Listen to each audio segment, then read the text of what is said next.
Bismillahirrahmanirrahim. Assalamualaikum warahmatullahi wabarakatuh. Alhamdulillahi rabbil alamin.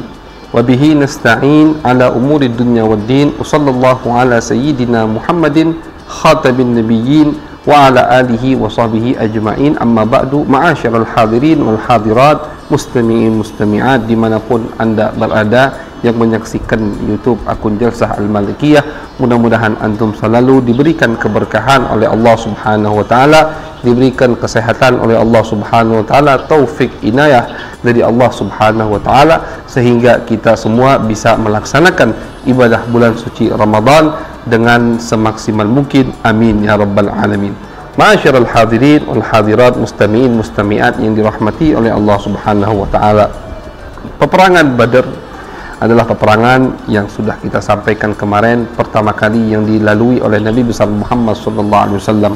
Maka dari itu peperangan tersebut dinamakan Al-Furqan, Ghazwatul Furqan, pemisah antara mana yang benar, mana yang salah. Karena ma'asyiral hadirin, orang-orang atau kabilah-kabilah di sekitar Makkah dan Madinah itu mereka tidak berani ikut-ikutan atau memilih pihak yang mana yang benar, yang mana yang salah, karena mereka semua menganggap ini percekcokan, perkhilafan terjadi antara orang Mekah sendiri, antara Nabi dan kaumnya, Muhammad dan kaumnya. Jadi mereka hanya menonton dari jauh, monitor, mereka melihat mana yang menang, maka itulah yang benar. Maka dari itu Nabi besar Muhammad termasuk doanya kepada Allah Subhanahu wa taala, ya Allah, kalau kau kalahkan kelompok ini saat ini, maka kau tidak akan disembah di muka bumi ini, kata Nabi besar Muhammad SAW. Kenapa? Karena tadi ya, kabilah-kabilah yang lain itu memonitor dari jauh, mereka menonton, melihat siapa yang menang di peperangan Badar ini, berarti itu tandanya adalah kelompok yang benar, yang didukung betul-betul dari Allah Subhanahu wa taala. Maka dari itu dinamakan peperangan ini Al-Furqan, ya, peperangan yang membenarkan atau yang membedakan, memisahkan mana yang benar dan mana yang salah.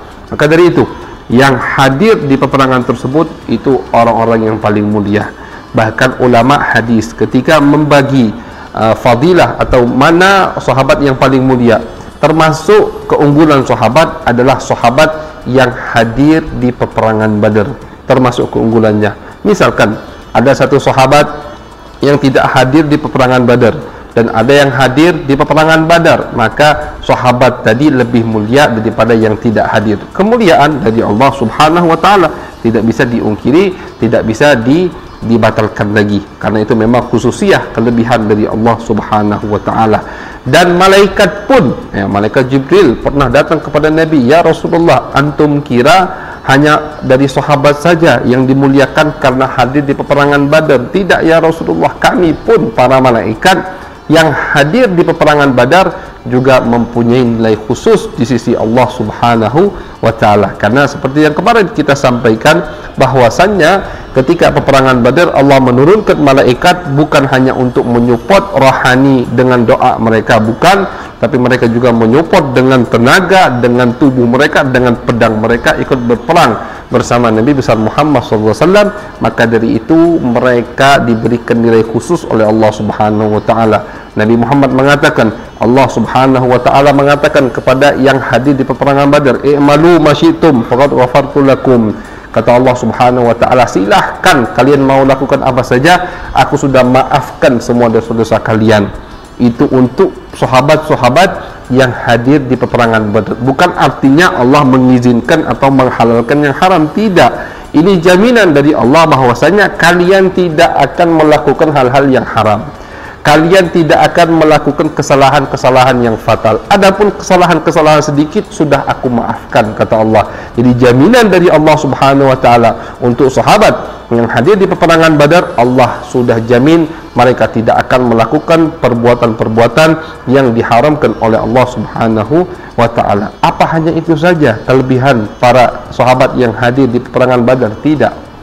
Bahkan setelah mereka meninggal pun masih ada kelebihan, keutamaan, fadilah yang Allah berikan untuk mereka, yaitu mereka bisa ditawassuli.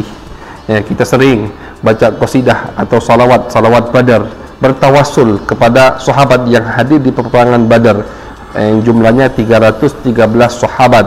Bahkan Al-Imam Al-Barzanji mengarang qasidah yang bernama Badriyah. Ya, di qasidah tersebut beliau sebutkan dari Nabi besar Muhammad sampai malaikat Jibril dan malaikat-malaikat yang lain, sahabat-sahabat Nabi Muhammad satu persatu. Beliau sebutkan namanya dengan qasidah-qasidah, dengan lantunan-lantunan syair dan lagu-lagu irama-irama yang sangat cantik sekali. Isinya tawassul kepada Nabi, kepada malaikat, kepada sahabat yang hadir di peperangan Badar. Jadi bahkan setelah mereka meninggal pun mereka masih bisa memberikan manfaat dengan izin Allah, dengan berkat Allah, berkat Nabi besar Muhammad SAW untuk orang-orang yang bertawassul kepada mereka. Ini ma'asyarul hadirin, termasuk kelebihan daripada sahabat-sahabat yang hadir di peperangan Badar bersama Nabi besar Muhammad sallallahu alaihi wasallam. Mudah-mudahan kita diberikan oleh Allah Subhanahu wa taala keberkahan daripada ashabul Badar, daripada orang-orang yang hadir di peperangan Badar, dimulai dari Nabi besar Muhammad SAW dan juga para malaikat-malaikat Allah dan para pembesar-pembesar sahabat Nabi besar Muhammad SAW, sehingga kita bisa melawan, kita bisa mengalahkan daripada musuh-musuh Islam di zaman akhir ini berkat ashabul Badar fi khairin wa lutfin wa afiyah. Amin amin ya rabbal alamin. Wa sallallahu ala sayyidina Muhammadin wa ala alihi wa sahbihi wa baraka wa sallam, walhamdulillahi rabbil alamin. Wassalamu alaikum warahmatullahi wabarakatuh.